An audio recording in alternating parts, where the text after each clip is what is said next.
Hello everyone and welcome. I hope everyone's doing well and everybody's enjoying the nice fall weather. The kids here just went back to school about 4 weeks ago, so all of the grandkids are just starting to finally settle into their new routine, and we don't get to see them as much, which is kind of sad. I think it's been over 5 weeks since I last put out a video. I must confess I've been very preoccupied over the last few weeks.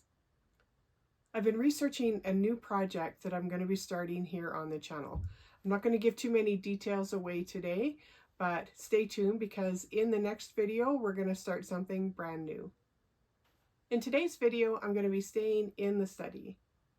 I wanted to bring a little bit of my husband's personality into the house.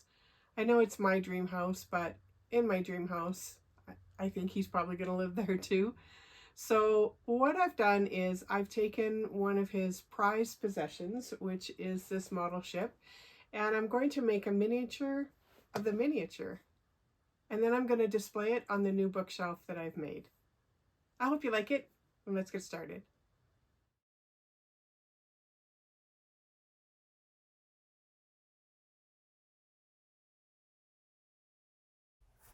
I'm going to start by making the hull of the ship, or the main part of the ship, and I'm going to do that out of some polymer clay.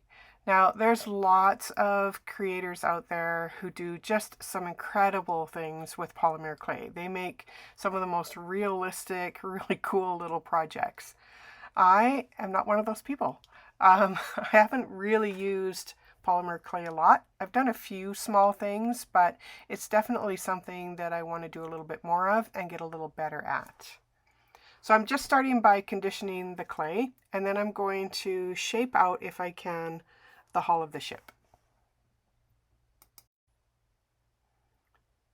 So this is kind of the basic shape from the top down, but I can already tell that I have way too much clay here. So this ship is only going to be about 1¼ inches, so I'm going to have to get rid of some of this first. So I think I've got it pretty close to the right size. I've flattened off the top here, so what you're looking at is a top view, and of course will be where the sails will go. And now I just need to kind of shape the bottom and try and get it as even as possible. Next, I had to shape out the keel for the bottom of the boat. So the keel keeps the sailboat stable, but it also keeps it from drifting sideways. So it's a very thin piece of wood that on a real sailboat would be quite heavy. And it just kind of sits on the underside of the boat. Once I have the shape and size right, then I just need to attach it to the bottom of the hull.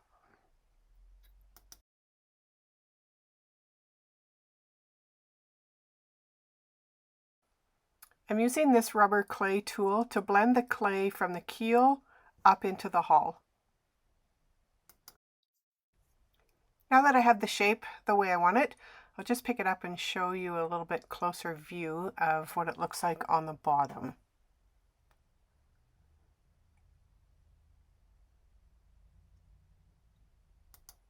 In the model ship that I'm duplicating, there's this little metal bar at the front of the ship that kind of holds up the front when it's set on its base. And I want to make the hole for that support bar first before I bake this piece of clay. It's just easier to do that now than to try and drill a hole later. So the hull isn't 100% finished, but I'm going to go ahead and bake it at this point anyway. It'll save all of the work that I've done so far.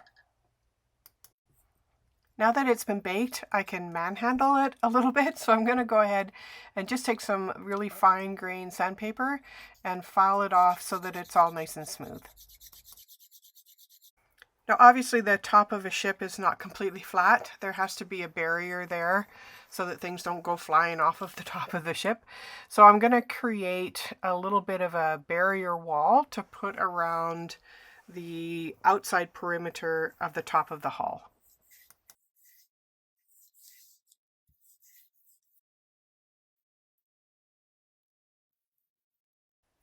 I'll start by just draping it around the outside, and then I'll go back in with that rubber tool to blend it in so that it actually sticks to the ship.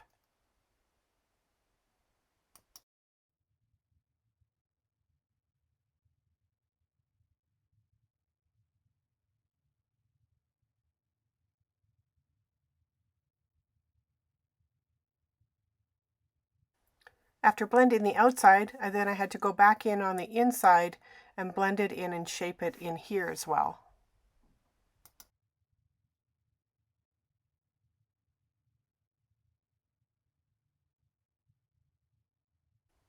Now it's far from perfect. There's a lot of jagged edges, but I'm going to go ahead and bake it a second time.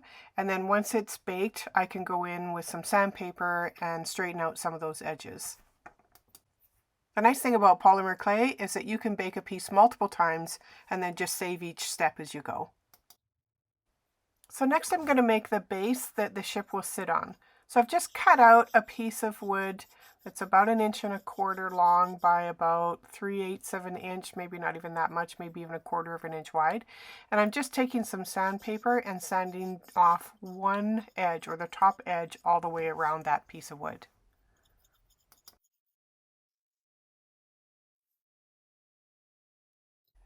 Next I need to drill a hole for the support pole, and I'm making sure to line it up to where the hole is in the bottom of the ship.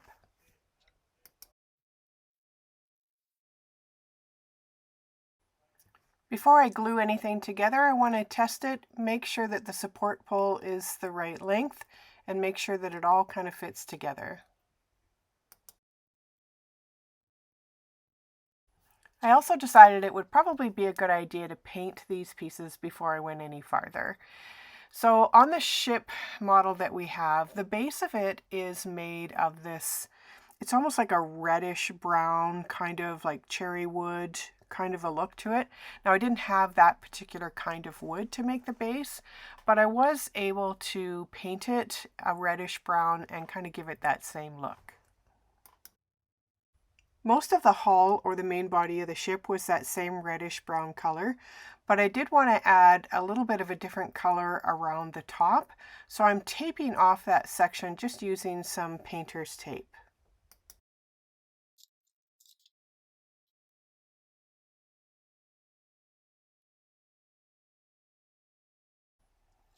After I had given it 2 coats, I set it aside to dry and I started painting the mast, which is that tall vertical pole that supports the sails, as well as the boom, which is the horizontal pole that kind of stretches the sail out. I had just cut these out of toothpicks and I really wasn't overly concerned about being really specific on the size. I just had a look at the model that I was using and just kind of eyeballed the size that I thought it needed. Then I went back to the hull itself. I removed the painter's tape and I painted just a very small area in this dark chestnut brown. And then to break it up, I'm going to paint a white line to separate the two colors. I'm just freehanding this, so it's far from perfect, but I think it turned out actually quite well in the end.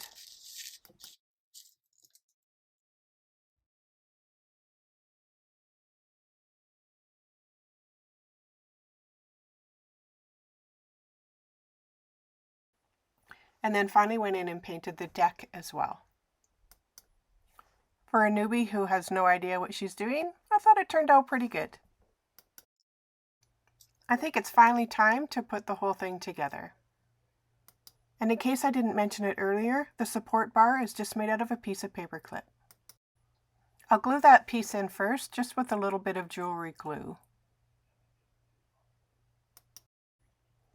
I added a little bit more glue on the opposite side of that pole, and then I also added a little bit of glue along the edge of the keel. You'll also notice on top of the deck that little small white circle there. I actually had to go in and drill a very shallow hole there in order to put the mast on.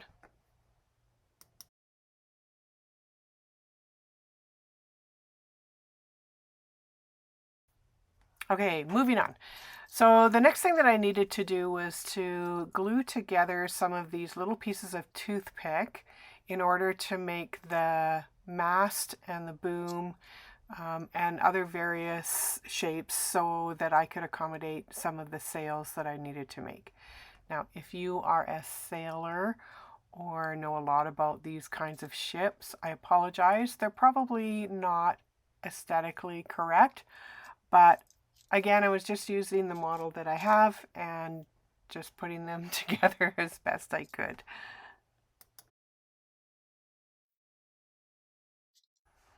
To make the sails themselves, I started with this piece of white interfacing. I like using interfacing because it's a little stiffer than a normal piece of fabric, but obviously the color was not right. So I used an old dance trick from when my girls were young, and I tea stained the fabric until it was beige.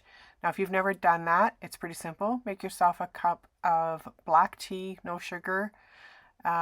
Put your fabric, your white fabric, into the tea. Let it sit in there for probably an hour. And when you take it out, it looks like this. I did, of course, rinse it and let it dry, but now I think it's the right color for the sails on the ship. So from that fabric, these are the shapes of the sails that I've come up with. So now it's just a matter of attaching them to the poles that I've made. So I've installed the mast, and now I'm just going to use a little bit of fabric glue to attach the sails onto those poles.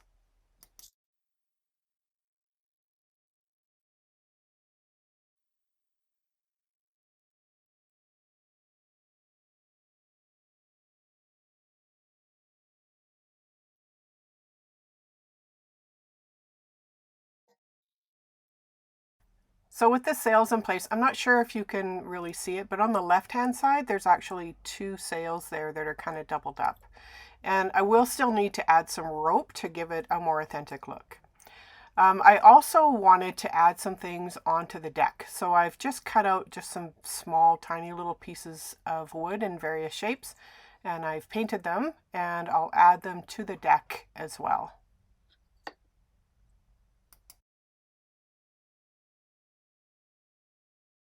For the rope, I wanted to make sure it wasn't too thick because that would make it out of scale. So I'm just going to be using this piece of gold embroidery thread. I'll start by attaching it to the top of the mast and then just pulling it across wherever the ropes need to be.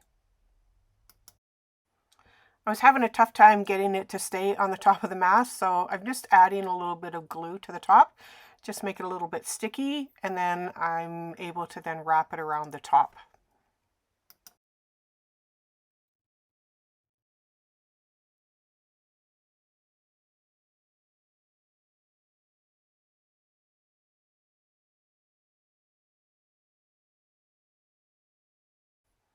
Then I can pull it down and wrap it around the boom.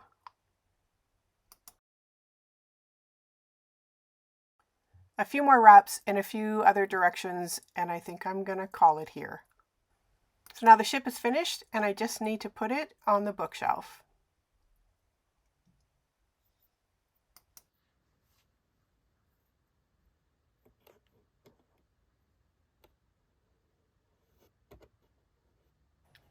Well, this old bookshelf is looking pretty bare, so let's see if we can put some accessories in.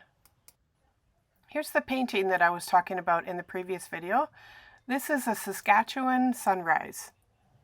And of course, what's a bookshelf without some books? Now, I'm not sure what I'm going to do with these two bottom shelves on either side. I have tons more books that I can put in there, but I think I might want to put some ornaments in there as well. So I think I'm going to leave them for now until I've made a decision about what I want to put in there. But that brings us to the end of this video. I hope you like it, and we will see you in the next one. Bye for now.